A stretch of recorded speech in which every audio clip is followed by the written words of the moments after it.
The valley of Noorabad had always lived in the comforting shadow of Mount Red Ember, a majestic yet quietly brooding volcano that had not erupted in more than 100 years. Generations were born and raised beneath its towering slopes, and after so many years of silence, the villagers began to believe the mountain had lost its fire forever. Children grazed cattle on its lower fields, farmers cut wood from its foothill forests, and tourists frequently climbed its ridges to watch sunsets paint the sky in golden streaks. And so, on the night when the world changed, no one even imagined that beneath the mountain's calm surface, an ancient storm had awakened. One that would soon turn the valley into a battlefield of fire, panic, and survival. The evening began peacefully. A soft breeze rustled through the pine trees, and stars sparkled above like scattered diamonds. High on the mountain's mid-slope, four tourists, Daniel, Maria, Hasim, and Lily, had pitched a tent near a rocky cliff overlooking the entire valley. They spent hours laughing, telling stories, roasting food, and praising the view. Little did they know that just beneath their feet, deep in the volcano's throat, magma was rising rapidly. Pressurized by centuries of trapped gases, the first sign of danger came subtly. The earth gave a slow, almost hesitant tremble, like the mountain exhaling after a long sleep. The tourists noticed it, but Daniel joked, probably just the wind rumbling the ground. He was wrong, fatally wrong. An hour later, without warning, the ground convulsed violently. Birds burst from the trees in panicked flocks. Animals sprinted down the slopes, and a deep, monstrous roar echoed from the mountain's core. Daniel jumped up, terrified, as the hill beneath them cracked open, splitting the soil and sending flames spewing from the fissure. The air trembled. The sky flashed red. Then, the explosion came. A massive column of fire and molten rock shot into the sky, turning night into a demonic daylight of burning orange. The tourists screamed. Lily fell to the ground as a burst of hot ash swept over their camp. Their tent burst into flames. The entire forest seemed to ignite at once. Lava spewed from the crater and cascaded down the mountainside in glowing rivers, devouring everything in its path: trees, rocks, soil, life. Down in the valley, the villagers were awakened by the thunderous noise, their homes shaking, windows rattling, animals crying out in terror. Mothers grabbed their children. Men rushed outside in disbelief.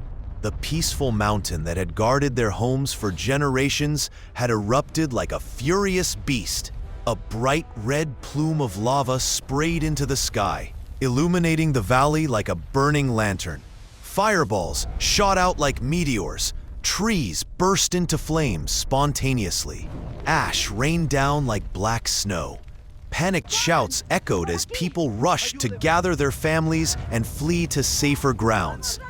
Yet, amidst all this chaos, no one knew that four tourists were already fighting for their lives on the burning mountain. But there was one person who sensed something more. Areba Noor, a young scientist who had spent years studying volcanic behavior. While villagers cried and panicked, Areba watched the mountain with an analytical dread. She noticed the ash plume rising in unusual patterns, the glowing cracks forming on the mountain's sides, and the sulfur-laden winds shifting unnaturally fast. These were not signs of a mild eruption. They were warnings of a catastrophic one. She ran to the old mountain trail to inspect the damage for herself, and that's where she found it. The charred remains of a mountain goat lying on the path, melted into the soil as if dipped in fire. For her, this was a terrifying message. Someone must be up there, she whispered. Someone must be caught in this eruption. Meanwhile, high above, the tourists were in unimaginable agony.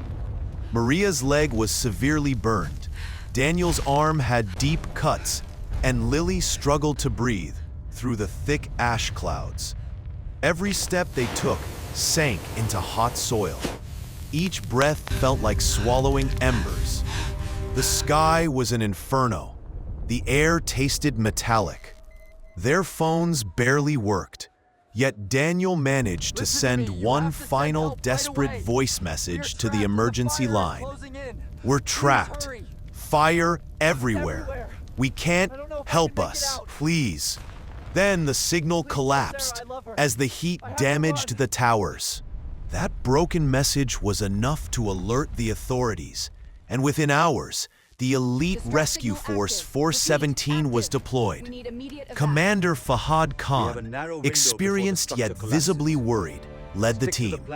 They had drones, thermal cameras, ropes, extinguishers, oxygen tanks, but the danger was beyond anything they had trained for. When Areba approached them and insisted she could guide them, Fahad hesitated. "This isn't a science lecture," he said. "This is a death trap." But Areba replied firmly, "A death trap you cannot navigate without someone who knows how this volcano breathes." Her confidence and her detailed explanation of the lava flow's likely path convinced him. She was allowed to join. Their ascent began in absolute darkness except for the red glow reflecting off the sky. Falling ash made the air thick and unbreathable. Lava streams zigzagged between trees, turning them into burning pillars. The ground trembled constantly with mini explosions. Zariab, the drone specialist, tried to launch a drone to map a safe route, but the drone caught fire midair and fell like a shooting star.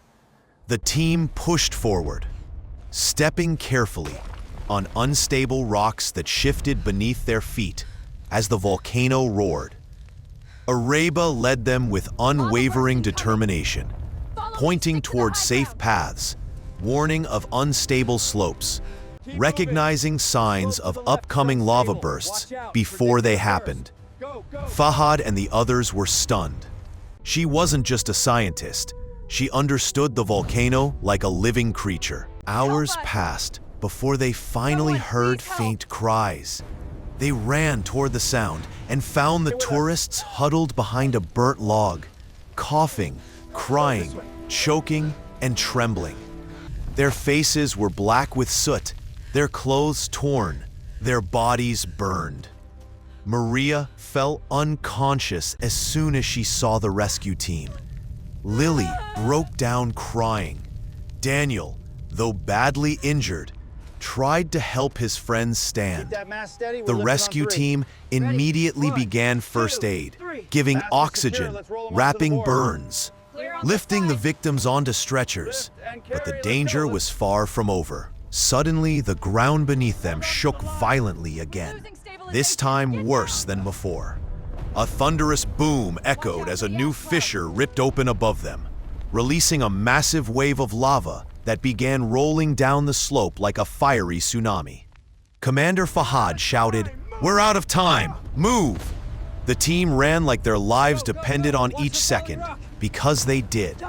It all tied ropes around a steep cliff and lowered each tourist one by one. Areba carried Lily on her back.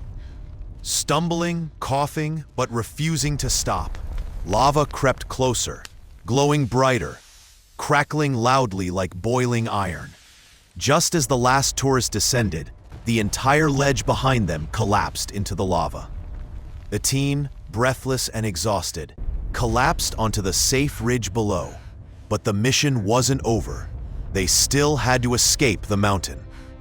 The descent was filled with landslides, burning trees blocking their way, and unpredictable explosions from underground gases. Fahad nearly slipped into a lava trench, saved at the last second by Iqbal. Ash darkened the sky until morning felt like night. The air burned their lungs. But step by step, inch by inch, They pushed forward until finally, as dawn broke, they reached the emergency zone at the base of the mountain, where ambulances, firefighters, and villagers waited anxiously. ... The survivors cried tears of relief. The villagers erupted into applause, praising Force 17 and lifting Areba in celebration. The government declared the operation one of the bravest rescues in recent years. Areba received national recognition as Young Scientist of the Year, while Commander Fahad and his team were awarded Medals of Honor.